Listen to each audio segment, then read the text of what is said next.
Hello, I'm Alexis, and I'm 33 years old. Recently, I've come through a very challenging phase in my life, and I want to share my experience with you. It all began with my ex-husband, Russell, and his mother, Lori. Russell and I met in college, and our connection was instant, leading to a relationship that blossomed quickly. After about 5.5 years, we got married. Although our bond was strong, it was overshadowed by one person, my mother-in-law, Lori.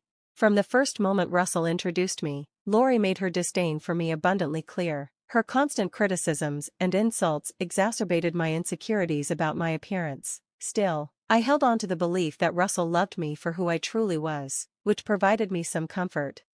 3 years into our marriage, I decided to leave my job to start a business with my best friend. It was a daring choice, but Russell supported my decision. Our venture started slowly but gradually became quite successful, allowing us to live comfortably. Despite our achievements, Lori's attitude toward me didn't improve. She dismissed my accomplishments and even accused me of trying to sabotage her son. Russell's silence during her outbursts created tension in our relationship and led to frequent arguments. I felt that he never stood up for me, deepening the rift between us.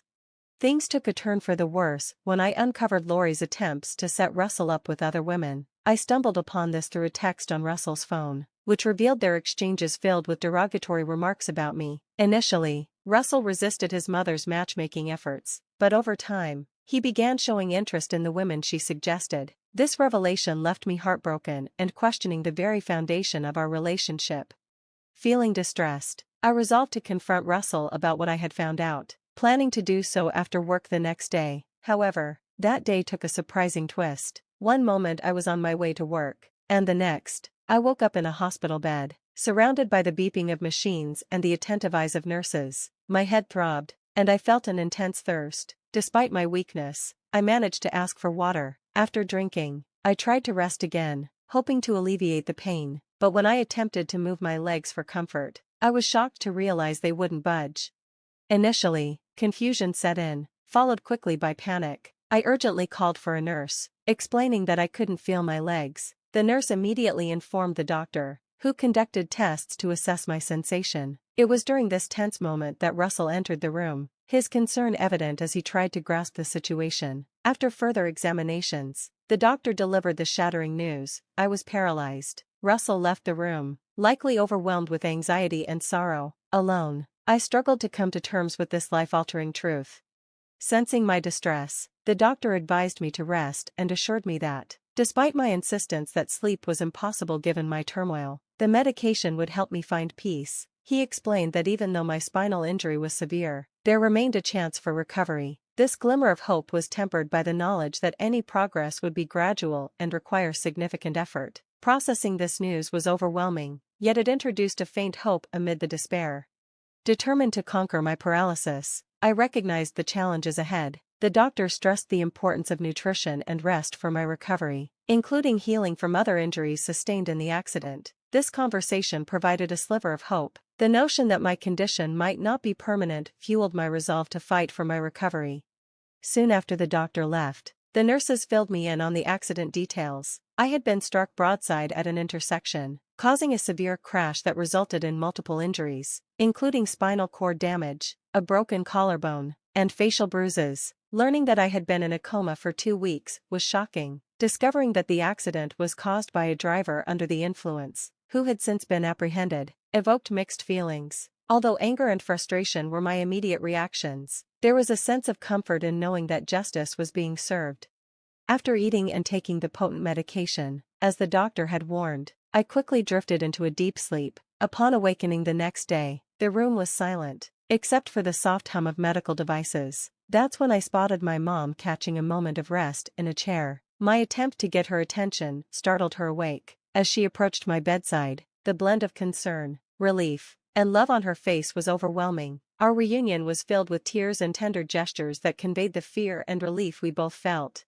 Having my mother there was an immense comfort, reminding me of my support system in my fight for recovery. I felt a mix of guilt and gratitude, relieved to be alive and navigating the aftermath of my experience. Holding my mom's hand, I checked on her well-being, which brought a warm smile and a response that only a mother could give. She prioritized my pain over hers, expressing relief that the medication was easing my suffering. but her fear for my safety and future was evident in her voice. Despite her attempts to stay strong, her concern revealed a vulnerability that resonated with me. I reassured her of my caution, trying to ease her worries, but her reflections on the unfairness of my situation highlighted the unpredictable nature of life's challenges. As our conversation turned toward my recovery, we held on to hope despite the uncertainty. My mother's steadfast support, regardless of the outcome of my healing, became a guiding light. However, the mention of Russell cast a shadow over our moment of connection. His absence since the accident, particularly after learning of my paralysis, left an aching void. My mom, equally bewildered and concerned, resolved to reach out to him, her protective instincts kicking in. As sleep began to overtake me again, I was engulfed by feelings of loss and betrayal due to Russell's absence. The brief interaction before my diagnosis, followed by his sudden withdrawal, left me questioning his commitment and support at a time when I needed it most. When I awoke, the sight that greeted me was my mother engaged in a heated phone call, her tone sharp and demanding. My head throbbed, the effects of my medication wearing off, leaving me to confront my pain fully. I quickly called for a nurse, who brought the necessary medication to ease my discomfort. Once the pain subsided, curiosity got the better of me, and I asked about whom my mother was arguing with. Initially, she dismissed my concern, but I could sense the depth of her worry. With a little prodding, she revealed she was in a dispute with Russell, who had been spending time away with friends. The realization that he had scarcely visited during my coma added another layer of pain to my already overwhelming injuries. My mother had lost her patience with him for his dismissive attitude toward my accident, chastising him for treating my near-death experience with such indifference. She had given him an ultimatum to visit within the hour, a decision I found both embarrassing and necessary.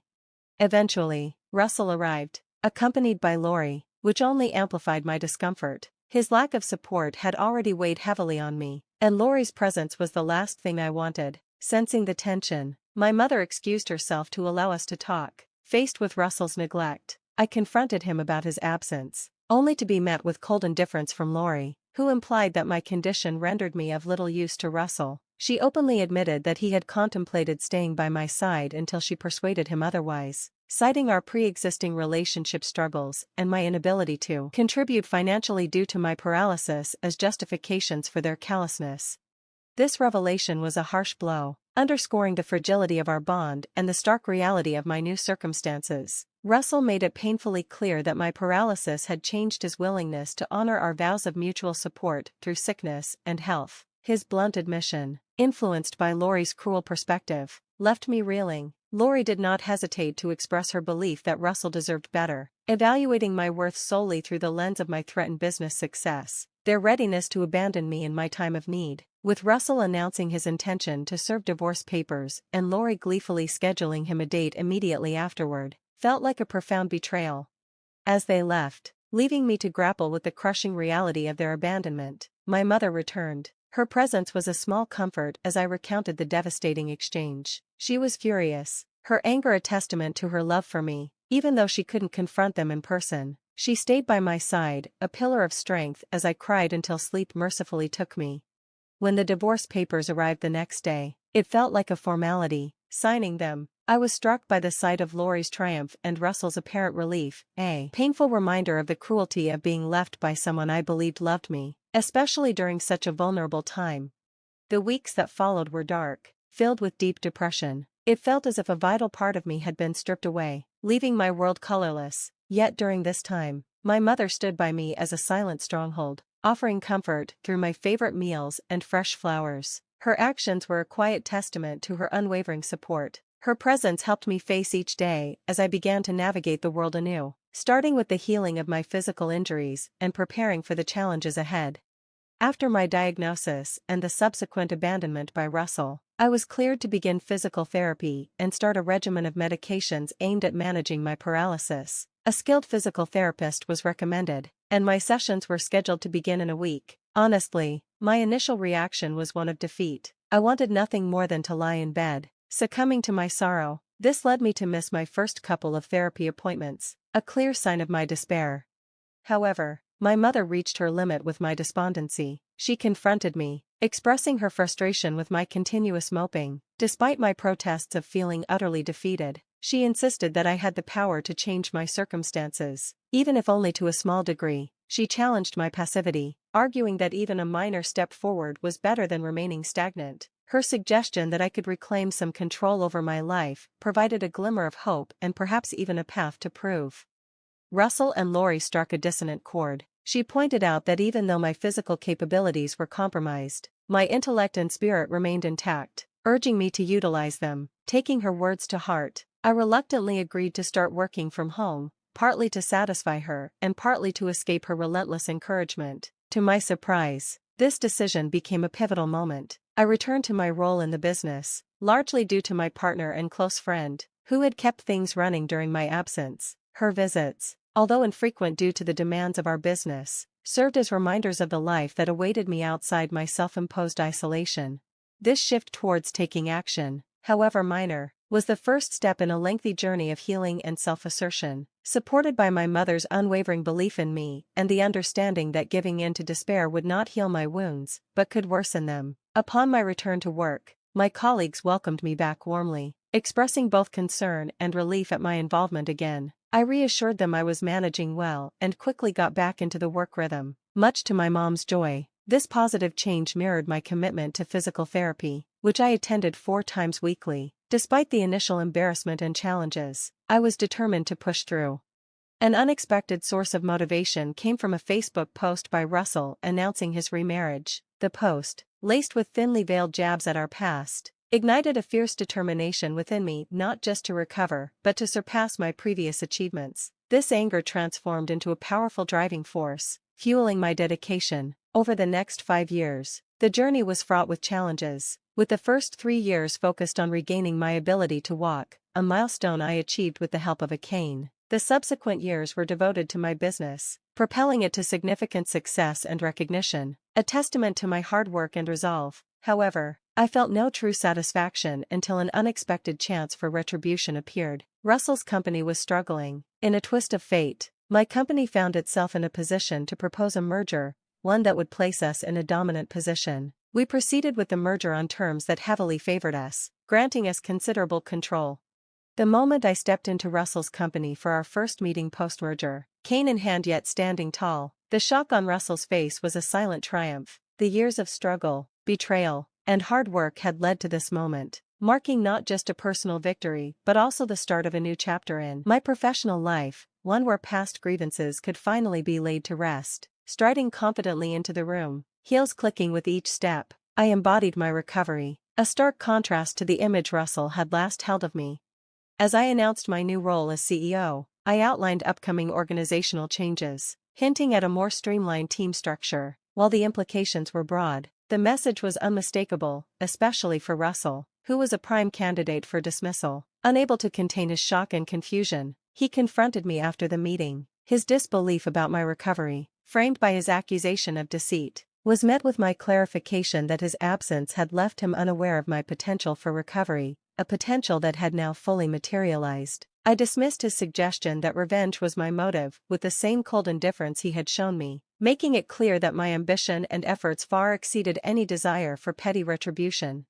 His plea for professionalism, coupled with his news of expecting a child, led to a realization. This moment was not about resurrecting old grievances. It was about moving forward, asserting my strength and independence in the face of adversity, and proving that my success and recovery were not tied to the past, but were stepping stones to a future I was crafting on my terms. As Russell pleaded for his job, invoking a need for stability due to his impending parenthood, he echoed the very words he once used to belittle our relationship. However, the irony of his appeal did not sway my decision. I informed him that his termination letter was already prepared, signaling the end of his tenure. His reaction, a mix of shock and indignation, mirrored the sense of abandonment I felt during my time of need.